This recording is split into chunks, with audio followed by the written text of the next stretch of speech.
Good morning, welcome back. हम राज बच्ची classes. तो गाइज आप सभी का स्वागत है आज की स्पोकन की क्लास में। तो हमेशा की तरह पहले इसका स्क्रीनशॉट आप ले लीजिए।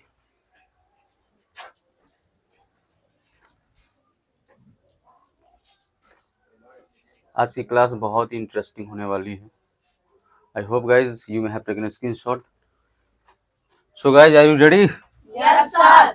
ओके, तो आप सारे सेंटेंस में विचार करें कि सारे सेंटेंस में मतलब कि आने वाला बात आ रहा है।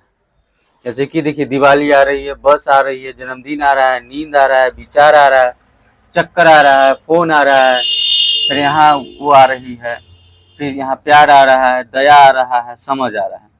तो आना के इंग्लिश में हम लोग क्या बोलते हैं? कम। क्या बोलते हैं? कम। जोर से बोलेंगे। कम। आए? कम। अच्छा, कम। बहरा नहीं हूँ, सुन रहा हूँ। कम। क्या बोलते हैं? कम। तो कम का मतलब आना होता है। कम का मतलब क्या होता है? आना होता है। तो आप देख सकते हैं कि हर सेंटेंस में आने वाला बात है, लेकिन ये जरूरी नहीं कि आने के लिए हम लोग हर जगह पे कम का ही इस्तेमाल करेंगे। वो डिफरेंट आना का वर्ड होता है। इसलिए गाइस, मैंने इसको ध्यान में रखते हुए आप सभी लोगों के लिए इतना सारा सेंटेंस लाया हूँ, और इसको याद करके अपने इंग्लिश को स्ट्रांग बनाइए और अपना इंप्रेशन जमाइए दूसरे के सामने। तो चलिए शुरुआत करें। Yes sir. ओके, तो पहला सेंटेंस, दिवाली आ रही है। Diwali is coming you. Coming you नहीं है guys, coming up. Diwali is coming up. क्या बोलेंगे? Diwali is coming up. फिर से बोलेंगे। Diwali is coming up. Very good. तो आपने देखा कमिंग में आईएनजी लगा है, क्योंकि हमारा कौन सा टेंस में है? इम्परफेक्ट में है। और जब भी इम्परफेक्ट में आता है तो वर्ब का मतलब कि चौथा फॉर्म यानी फोर्थ फॉर्म का इस्तेमाल होगा। ठीक है। नेक्स्ट है कि बस आ रही है। मैं बोलूंगा, उसके बाद आप लोग बोलेंगे। ठीक है। The bus is arriving. क्या होगा? The bus is arriving. फिर से बोलेंगे। The bus is arriving. अब यहाँ पे देखिए, कम गैप हो गया ना। Yes sir. यानी बस आ रहा है तो बस का होता है अराइव, यानी कोई मोटर चीज आ रहा है। जैसे कि ट्रेन आ रही है तो यहाँ पे द ट्रेन इज अराइविंग हो जाएगा। ठीक है। ये नहीं बोलेंगे द बस इज कमिंग। बस इज कमिंग बोलना क्या हो जाएगा? वो रॉन्ग हो जाएगा गाइस। ठीक है। बस हो, ट्रेन हो आ रही है तो अराइविंग का इस्तेमाल कर लेंगे। नेक्स्ट है, मेरा जन्मदिन आ रहा है। तो my birthday is coming up. क्या बोलेंगे? My birthday is coming up. फिर से बोलेंगे। My birthday is coming up. Okay. Next है, मुझे नींद आ रही है। I am feeling sleepy. क्या बोलेंगे? I am feeling sleepy. फिर से बोलेंगे। I am feeling sleepy. इसको गैप करना हमको, एक साथ मर्ज करके आम बोलेंगे। I am feeling sleepy. क्या बोलेंगे? I am feeling sleepy. Very good. देखिए यहाँ पे कमिंग है नहीं ना, है यहाँ पे इस्तेमाल जो हुआ है फीलिंग का। यानी नींद आ रही तो हम पे क्या हो रहा है? हम फील कर रहे हैं कि मुझे नींद आ रहा है। ठीक है। नेक्स्ट है कि मुझे विचार आ रहा है ना। तो I am getting an idea. क्या होता है? I am getting an idea. फिर से बोलेंगे। I am getting an idea. हाँ, ये विचार आना हमारे मन के अंदर से आ रहा है ना, इसलिए यहाँ पे क्या हुआ? आना के लिए हम लोग गेट का इस्तेमाल किए। ठीक है। नेक्स्ट है, मुझे चक्कर आ रहा है।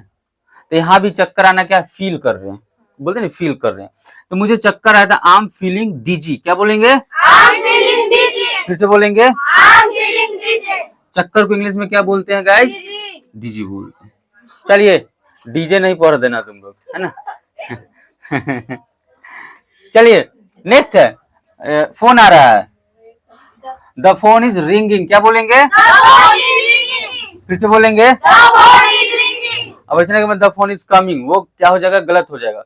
फोन थोड़ी कहीं से आता है, फोन तो रखा होता है, उसमें बजता है, रिंग बजता है। तो इसलिए द फोन इज रिंगिंग क्या हो जाएगा? The phone is ringing. ठीक है। नेक्स्ट है, वह आज पटना से आ रही है। तो यहाँ पे कोई पर्सन है तो क्या होगा? She is coming from Patna today. क्या होगा? She is coming from Patna today. फिर से बोलेंगे। She is coming from Patna today. अब इसी पे इमीडिएट बनाना हो कि मैं अभी पटना से आ रहा हूँ। क्या होगा? बोलते हैं ना, अभी हम हाजीपुर से आ रहे हैं, अभी मैं पटना से आ रहा हूँ। क्या बोलेंगे? मैं अभी पटना से आ रहा हूँ। बनाइए फट से। मैं अभी हम्म, आई एम कमिंग। ठीक है। I am coming always Patna. बारे बाह, ऑलवेज कहाँ से है? आल्सो लेगा। मैं अभी पटना से आ रहा हूँ। क्या गुंडा बनोगे तुम लोग? I am coming from Patna now. बताइए। नेक्स्ट है, मुझे तुम पे प्यार आ रहा है। तो आई am falling in love with you, क्या बोलेंगे? I'm falling in love with you. फिर से बोलेंगे। I'm falling in love with you. चलिए नेक्स्ट है, मुझे तुम पर दया आती है, नहीं बोलते हैं कि मुझे तुम पे तो दया आती है, तरस आता है। I feel pity for you, क्या बोलेंगे? I feel pity for you. फिर से बोलेंगे। I feel pity for you. Once more. I feel pity for you. Okay, next है एंड लास्ट है, मुझे सब समझ आ रहा है, नहीं बोलते हैं, Yes, sir. हम सब समझाइले है ना, मुझे सब समझ आ रहा है, तो बोलेंगे आई एम अंडरस्टैंडिंग एवरीथिंग, क्या बोलेंगे? I'm understanding everything. फिर से बोलेंगे। I'm understanding everything. देखिए, अगर ग्रामर मतलब ग्रामर बेस पे जाइएगा तो इसमें 2-4 सेंटेंस ऐसा है जो कोई इंसान ग्रामर के बेस पे गलत कर सकता है। जैसे फील, यहाँ पे देख लीजिए, उसके बाद यहाँ देख सकते हैं, उसके बाद यहाँ देख सकते हैं, उसके बाद यहाँ देख सकते हैं। जितना भी मैंने रेड टिक लगाया है वो सब क्या, हमारा स्टेटिव वर्ब, क्या है? स्टेटिव वर्ब है। और स्टेटिव वर्ब जो होता है हमारे मन के अंदर से उत्पन्न होता है, जैसे समझ आना, महसूस करना, सोचना, इमेजिन करना, उम्मीद करना, ये सारी चीज हमारा स्टेटिव वर्ब है। और ग्रामर रूल्स कहता है कि स्टेटिव वर्ब में आईएनजी का इस्तेमाल हम लोग नहीं कर सकते हैं, लेकिन स्पोकन में आप कुछ भी बोल सकते हैं, इट डजंट मैटर, ठीक है? इसको ध्यान में रखेंगे, लड़ाई झगड़ा नहीं करना है, ठीक है? अगर एक्चुअल में देखा जाए तो इसको क्या बनना चाहिए? मुझे सब समझ, आई अंडरस्टैंड एवरीथिंग, क्या होगा? आई अंडरस्टैंड एवरीथिंग होगा। मतलब लिखा हुआ अनुसार ये सही है, लेकिन ग्रामेटिकल अगर जाइए, ग्रामर के बेस पे जाइएगा तो ये जो है, ये हमारा जो मतलब प्रेजेंट इंडेफिनिट में चला जाता है, उसका रूल कहता है कि जब कोई भी सेंटेंस, यानी मान लो कि प्रेजेंट इम्परफेक्ट में है, तो उसको एक स्टेप बैक कर देंगे अगर वो स्टेटिव वर्ब में रहेगा तब, ठीक है? उसी प्रकार से जैसे देखो, मान लो हम किसी को ये बोलते हैं कि मैं तुमसे प्रेम कर रहा हूँ, मैं तुमसे प्रेम कर रहा हूँ, तो आई एम लविंग यू नहीं ना बोलते, बोलते आई लव यू बोलते। तो इसको ध्यान में रखना है, ठीक है? तो आई होप आपको ये समझ में आया होगा, एक बार रिपीट मोड में आ जाता है, ठीक है? फटाफट आप सबको इंग्लिश बोलना है, क्या बोलना है? इंग्लिश। इंग्लिश में बोलना है, इंग्लिश बोलना है। चलिए, दिवाली आ रही है, क्या होगा? दिवाली इज कमिंग अप, क्या बोलेंगे? हाँ, आप दीपावली भी बोल सकते हैं, ठीक है? नेक्स्ट है, उसी प्रकार से छठ आ रही है, तो छठ इज कमिंग अप, ठीक है? बस आ रही है, द बस इज अराइविंग, क्या बोलेंगे? फिर से बोलेंगे। ट्रेन आ रही है, ट्रेन, यहाँ पे ट्रेन लगा दो ना यार, द ट्रेन इज अराइविंग, क्या होगा? आप अपना दिमाग को क्रिएटिव बनाइए, हर सेंटेंस पे दूसरा क्रिएट कीजिएगा, तभी जाके आपको और ज्यादा स्ट्रांग होगा। मेरा जन्मदिन आ रहा है, my birthday is coming up, क्या बोलेंगे? Very good. मुझे नींद आ रही है, आई एम फीलिंग स्लीपी, क्या बोलेंगे? ग्रामर रूल के हिसाब से आई फील स्लीपी, क्या होगा? I feel sleepy. मुझे विचार आ रहा है, I am getting an idea, क्या बोलेंगे?